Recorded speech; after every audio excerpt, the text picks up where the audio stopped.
Okay, I wasn't able to find the instruction manual online, so I'm going to go ahead and create a video of the instruction manual I received.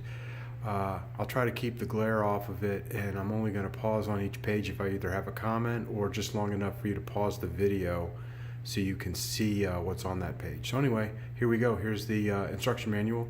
Lion Chief 2.0, LIONMASTER Big Boy, and that's the cover. And then here's the first page. Now on this page it's saying that it has the Odyssey 2 speed control. I wasn't sure if it was going to have Odyssey 1 or Odyssey 2, but it says it's got Odyssey 2, so that's definitely a pleasant surprise. So here it's showing how to connect and running the locomotive straight out of the box. And then this page is continuing running the locomotive, shows you some steps on how to do that. Try to keep my thumbs out of the way. And then here it is showing you the switches on the bottom of the engine, which is near the trailing truck. And then it's also showing you some basics about the locomotive. This is showing running the locomotive with the Cab 2 remote. So this shows you all the different features of that, which would also, some of these things are included in the Cab 2 booklet as well, but this shows different legacy operations for using the Cab 2. And this is legacy operations continued.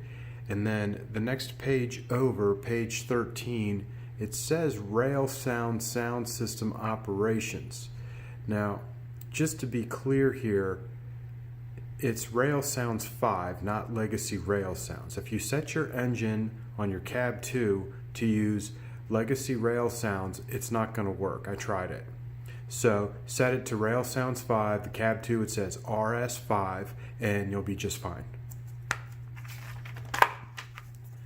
And here's the instructions using the Lion Chief app on your smartphone.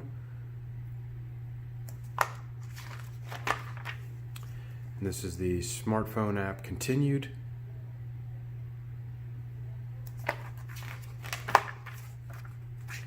And again, continued smartphone app. And then the next page is using the universal remote to control your engine.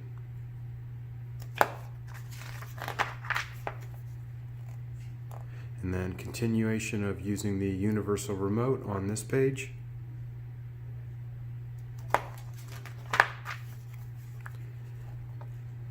And here's some more universal remote commands.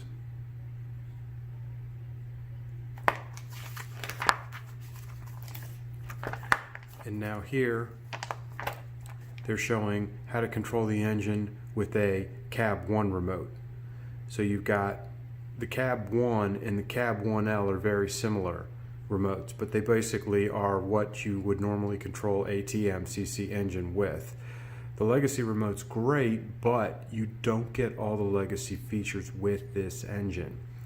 So the Cab 1 or the Cab 1L is as advanced as this engine's going to get, basically.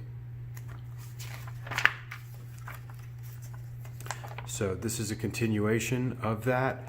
Now if you look at the page 26 at the bottom, something interesting that I don't have on some of my TMCC engines is it's either smoke on or off. There's very little control in the smoke level. Some of them have it, most of them don't, in my experience. I don't have a lot of those engines, but it's basically on or off. And this engine, it does have it, just like the Legacy. So low, medium, high. So even though it's a TMCC, button number 8 lowers the smoke 3 levels, button number 9 raises the smoke 3 levels.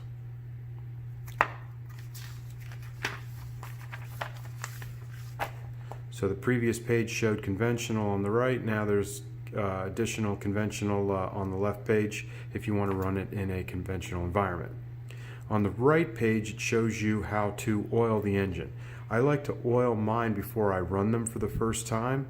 And it says this on the page, but you can't stress enough, only put the smallest drop of oil on each of the lubrication joints. Any more and you're just going to make a mess. It only needs the smallest amount.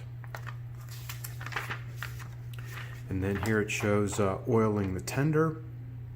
And then on the right, it shows an overview of changing the traction tire.